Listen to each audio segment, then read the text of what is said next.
Bonjour chers amis et bienvenue dans le vidéo numéro 13 de la série consacrée au logiciel Geniator. Vous vous souviendrez facilement du numéro 13 car ce vidéo est aussi, par coïncidence, dédié au module numéro 13 des utilitaires. Je clique donc sur le bouton rouge des utilitaires en haut de l'écran, puis sur le bouton du module 13 au bas de la page, comme ceci. Alors, le module 13 s'intitule comme suit: Préférences, options, corrections et vérifications. Il contient des petits programmes qui servent d'appoint aux grandes fonctions de ce logiciel. On les appelle les accessoires. Il est bon que vous les connaissiez d'avance afin de pouvoir les utiliser au moment opportun. Le présent vidéo a donc pour but de vous familiariser avec ces outils que vous trouverez très utiles. Je vais lire avec vous le titre des sous-modules afin que vous puissiez me suivre plus facilement à l'écran. Le numéro 1.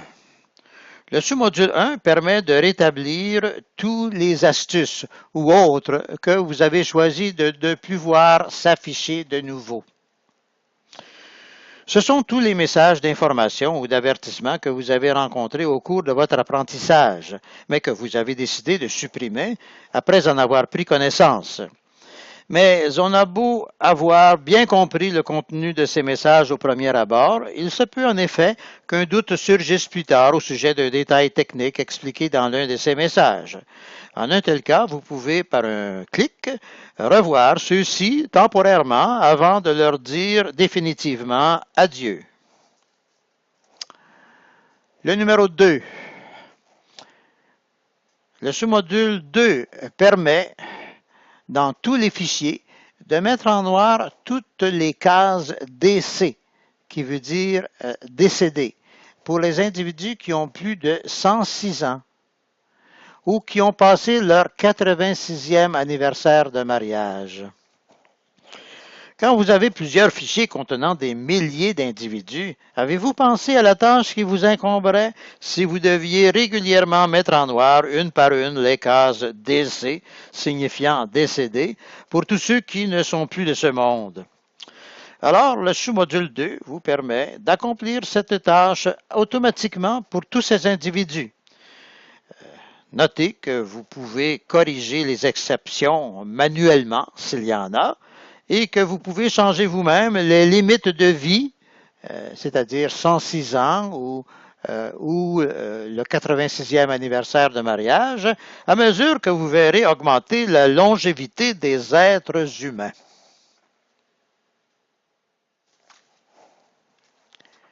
Le numéro 3. Le sous-module 3 permet d'analyser des différences entre les enregistrements du fichier en cours, c'est-à-dire celui-ci, et ceux d'un autre fichier tiré de la liste. Parfois, il s'agit de deux fichiers qui contiennent en partie les mêmes individus, mais justement, vous voulez connaître l'identité des quelques-uns qui existent dans l'un, mais pas dans l'autre. Notez que cette comparaison peut se faire dans les deux sens, c'est-à-dire du premier fichier par rapport au second et du second par rapport au premier, car les personnes manquantes peuvent être différentes dans l'un et dans l'autre fichier. Numéro 4. Le module 4 permet de choisir une suite bureautique par défaut pour Geniator. C'est-à-dire, vous devez choisir entre Excel de Microsoft Office et Calc d'OpenOffice dans le cas où les deux seraient déjà installés dans votre ordinateur. Notez évidemment que si un seul est installé, c'est celui-là qui sera choisi par défaut. Cette page permet quand même d'apprendre qu'il existe des alternatives gratuites pour ceux qui ne désirent pas acheter le tableur Excel de Microsoft Office. Numéro 5. Le sous-module 5 vous montre comment installer le logiciel TeamViewer pour le contrôle à distance de votre ordinateur. Grâce à ce système, vous pouvez nous demander de vous dépanner à distance si vous avez des problèmes, soit avec Geniator, soit même avec votre ordinateur. Notez que ce système est très sécuritaire et ne permet pas qu'on s'introduise chez vous sans votre permission express. Un autre logiciel ayant pour nom AnyDesk existe également sur Internet et peut servir d'alternative au premier. Mais les deux sont gratuits quand il s'agit d'une utilisation personnelle et non commerciale. Le numéro 6. Le sous-module 6 permet de changer les paramètres par défaut pour l'établissement des latitudes et des longitudes dans les dictionnaires des noms de lieux. En effet, les points cardinaux qui s'affichent en premier ne sont pas les mêmes si l'on a l'habitude de travailler avec des villes situées au nord ou au sud de l'équateur et à l'ouest ou à l'est du méridien de Greenwich. Cependant, si occasionnellement vous utilisez des villes situées dans une autre partie du monde, le point cardinal en question peut être changé très facilement sous l'impulsion d'un simple clic. Le numéro 7. Vu l'importance du sous-module 7, je clique plutôt sur ce bouton immédiatement afin de vous en montrer la page. Le sous-module 7 permet de copier les photos, vidéos et documents des notes du fichier d'origine dans les notes du fichier en cours. Autrement dit, fichier d'origine et fichier de destination. Et l'on vous donne une définition ici. Une définition des fichiers médias ou d'archives.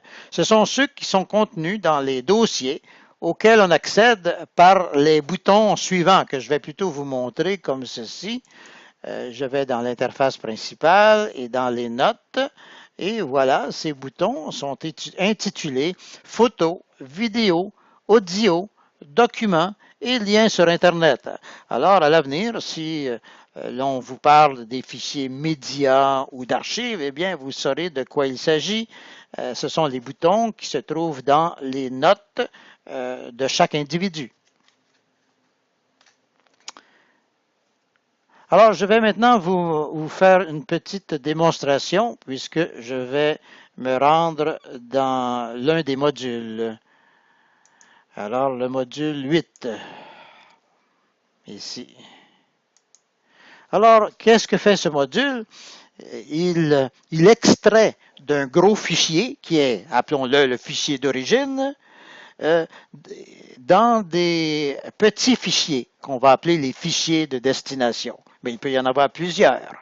Alors, si dans le groupe fichier d'origine, il y a des fichiers médias ou d'archives, alors c'est un peu difficile de savoir dans lequel des petits fichiers les fichiers d'archives vont aboutir. Alors, c'est une opération assez complexe. C'est pourquoi elle n'aura pas lieu en même temps que l'extraction dans ce module. Elle va plutôt avoir lieu ailleurs, c'est-à-dire dans le module, le sous-module 13.7 que nous venons de voir tout à l'heure. Alors, c'est ce qu'on nous dit ici. C'est un avertissement qui nous dit d'utiliser ce sous-module 13.7 au lieu de penser que le transfert des fichiers médias ou d'archives se ferait ici. Non, il ne se fera pas ici. Vous devrez le faire vous-même dans le module 13.7, mais en revanche, ce sera beaucoup plus sécuritaire. Alors, allons maintenant dans le module 13.7. 13, ici, et sous-module 7. Alors, vous reconnaissez la page que nous avons vue tout à l'heure. Comme vous voyez, le Le fichier en cours, qui est l'un des fichiers de destination dont on vient de parler, eh bien, il se trouve dans la première case que vous voyez ici. Hein? Alors, il est inscrit automatiquement, puisque c'est le fichier en cours. Et alors, on n'a qu'à cliquer sur le bouton rouge que vous voyez ici pour aller chercher dans la liste des fichiers habituels le gros fichier d'origine, celui dans lequel se trouvaient les fameux fichiers médias et d'archives. Alors, on le choisit et automatiquement, le nom va s'inscrire dans la case numéro 1 que vous voyez ici. Et alors, automatiquement, dans la case numéro 2 s'inscrira le dossier qui contient justement les fichiers médias ou d'archives. Alors, c'est aussi simple que cela. Tout ce qu'on a à faire, c'est de cliquer sur le bouton numéro 1 qui s'intitule comme suit. Effectuer la copie des fichiers spéciaux, c'est-à-dire les fichiers médias ou d'archives, dans les notes du fichier en cours, c'est-à-dire le fichier de destination. Alors, en cliquant sur ce bouton, tout se fera automatiquement. Quant au bouton numéro 2, eh bien, il nous permet de vérifier si tous les noms du fichier en cours ont trouvé leur correspondant dans le fichier d'origine. Hein? Alors, c'est une bonne vérification à faire, quitte à aller chercher ce qui manque dans un autre fichier d'origine, grâce au même système que nous venons d'utiliser. Quant au bouton numéro 3 que vous voyez ici, eh bien, il établit la liste des individus du nouveau fichier en cours, c'est-à-dire du fichier de destination, qui ont effectivement reçu les fichiers médias ou d'archives à partir du fichier d'origine. On est donc sûr que tout a été fait correctement. Il y a cependant un bouton dont je ne vous ai pas parlé, c'est le petit bouton vert que vous voyez ici. C'est que, mis à part l'extraction de petits fichiers à partir d'un gros fichier d'origine, il faut penser aussi qu'il y a des fusions qui peuvent contenir, par exemple, un fichier d'origine et un fichier adjoint. Alors, supposons que les fichiers médias ou d'archives sont contenus plutôt dans le fichier adjoint. Comment va-t-on aller récupérer ces fichiers-là? Alors, nous savons que le fichier adjoint dans une fusion disparaît complètement et il est placé ailleurs parmi les anciens fichiers.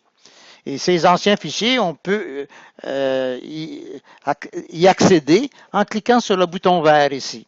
Alors, en cliquant sur le bouton vert, on retrouvera le fichier adjoint qui contient les fichiers médias ou d'archives et on pourra les importer dans le fichier de destination avec le même système que vous avez ici. Alors, donc, c'est assez facile une fois que vous le comprenez bien. Retournons maintenant au module 13.7 en cliquant sur la flèche en haut de la page. Alors ici, dans le module 13, je clique sur le bouton au bout de la ligne et le bouton numéro 7, eh bien, nous venons de le compléter. Alors, nous sommes arrivés au module 8 qui s'énonce comme suit.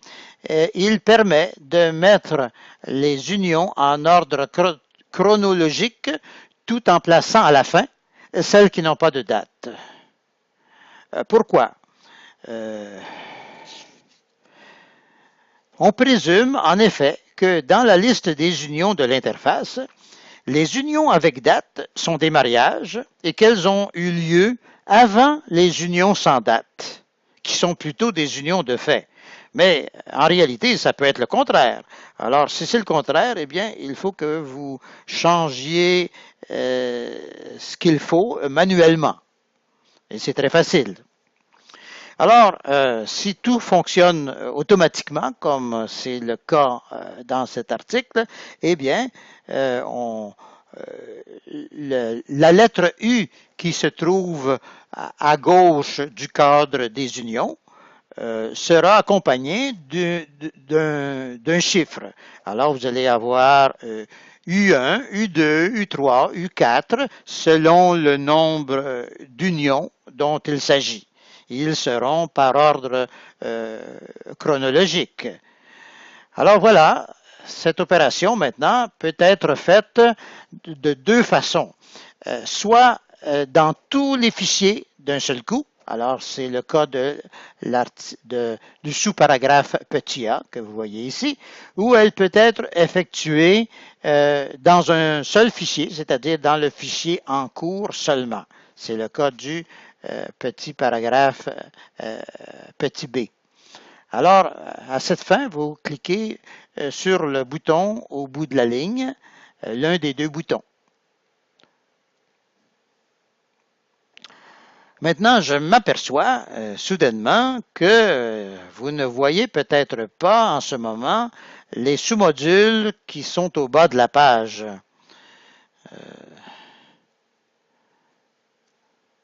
Il se peut donc que, pour les voir, vous ayez à utiliser la barre latérale de Microsoft qui se trouve complètement à droite.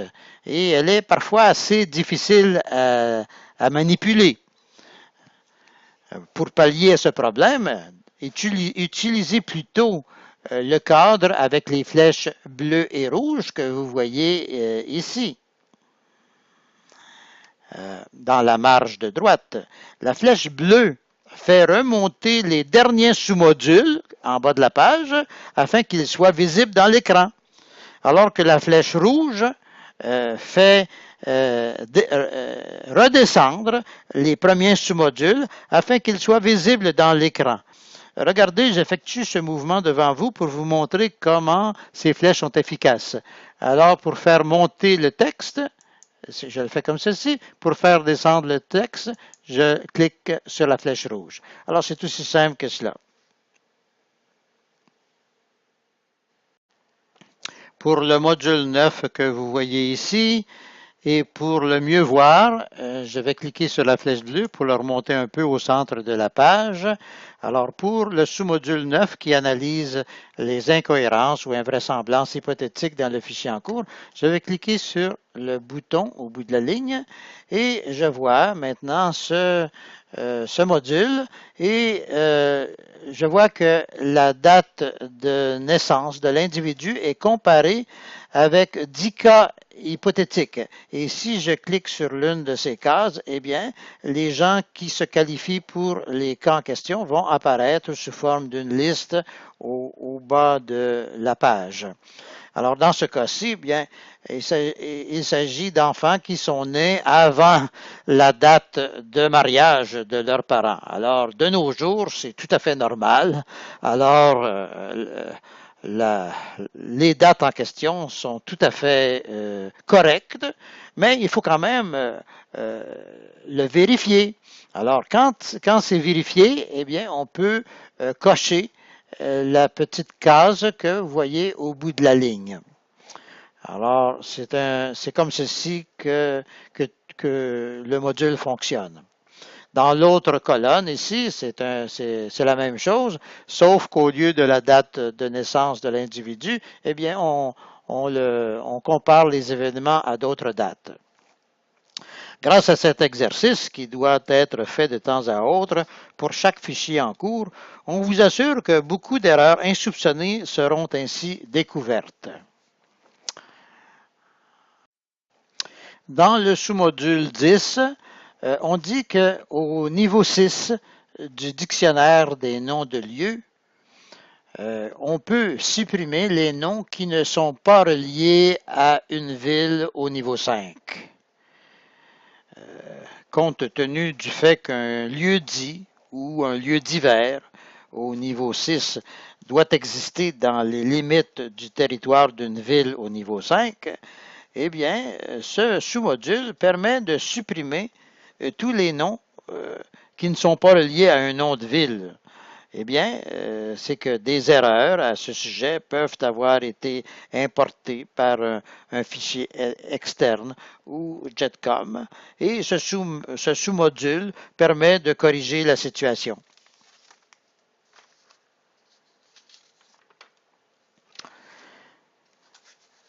Quant au sous-module 11, il permet de supprimer la numérotation des noms de lieux dans les colonnes des niveaux 5 ou 6 du dictionnaire.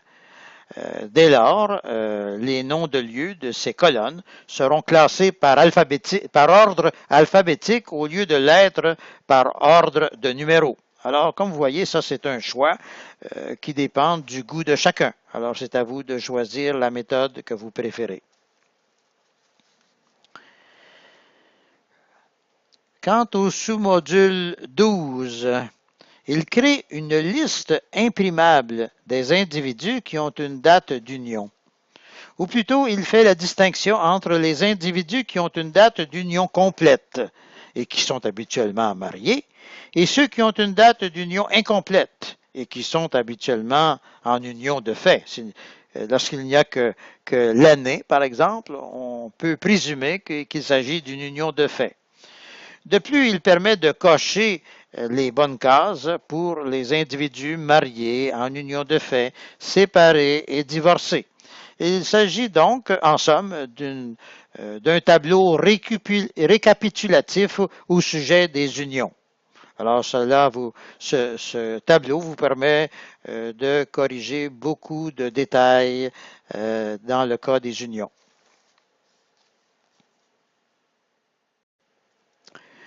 Le sous-module 13 permet de s'assurer que tous les descendants du premier ancêtre, c'est-à-dire celui qui a fondé la première génération de cette famille, ont bien un numéro d'ordre séquentiel pour indiquer la génération à laquelle ils appartiennent.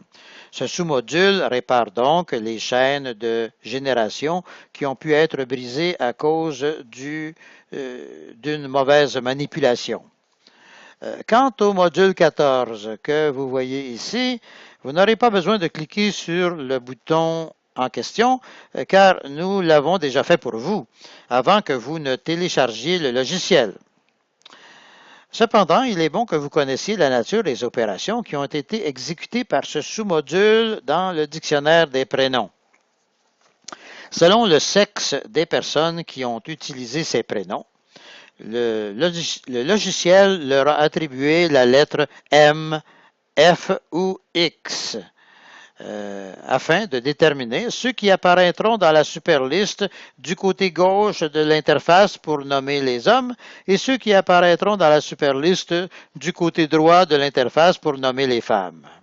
Cependant, les prénoms dotés de la lettre X apparaîtront dans la superliste, cette fois-ci des deux côtés de l'interface, car ils sont utilisés indifféremment par les deux sexes.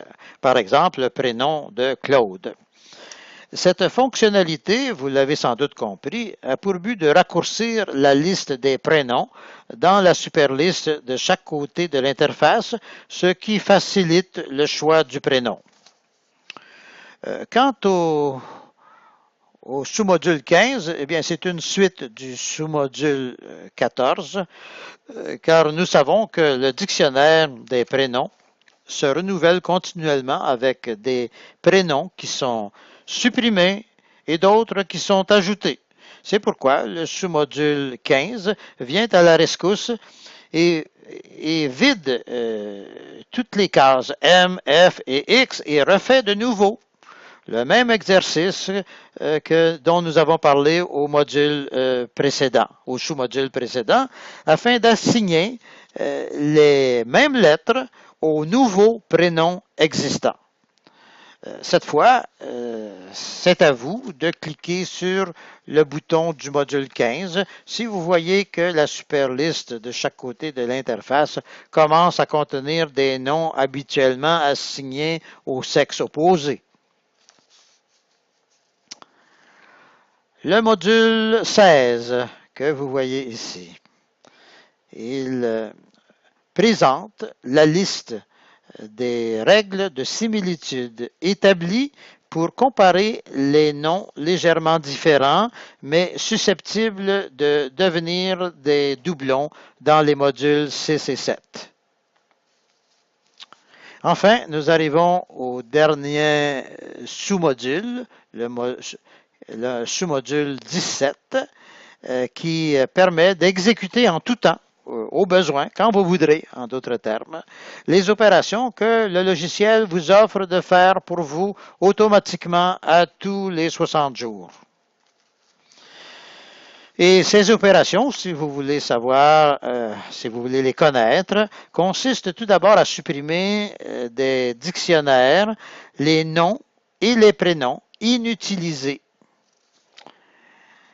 Ensuite, parmi les opérations, il marque comme décédées les personnes qui devraient l'être selon certains critères. Alors, nous l'avons vu au sous-module 2.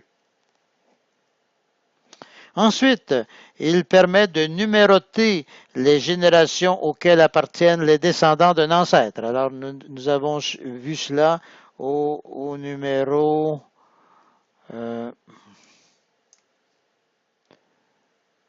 au numéro 13, le sous-module 13.